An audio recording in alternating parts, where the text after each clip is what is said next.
I think for me, I've always been a very visual person. Before I got my MBA, I was an art history major in undergrad. In the case of the Cardinals brand, we inherited something with 100 years of history and 100 years of evolution, and it was really a difficult decision to mess with it at all because it's so iconic. As stewards of the franchise, we also need to recognize when that kind of gets a little off track, or if there are some updates that we think could enhance the already existing great brand. And that's kind of what we've done over the years. The current version, or the one that we changed recently, and it was pretty stable for a number of years, probably about 25, 30 years. But we were looking at some things that we were going to use that logo for, in particular a large sign in the Ballpark Village Plaza.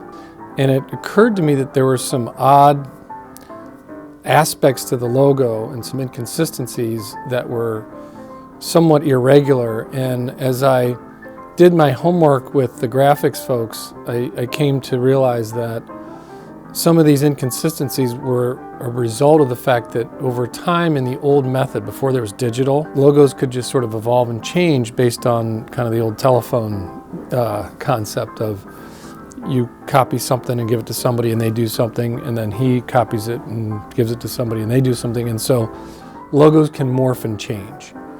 And it was clear that there were certain aspects of that STL that had morphed and changed unintentionally. For example, the serif on the T, the top of the T, in many cases it was a sloped side to the top of the T, and in other cases it was flat. On the top of the S, as it swirled up, it was a super sharp point, and yet at the bottom of the S, which you would think would be the mirror image of the top, it didn't have that at all.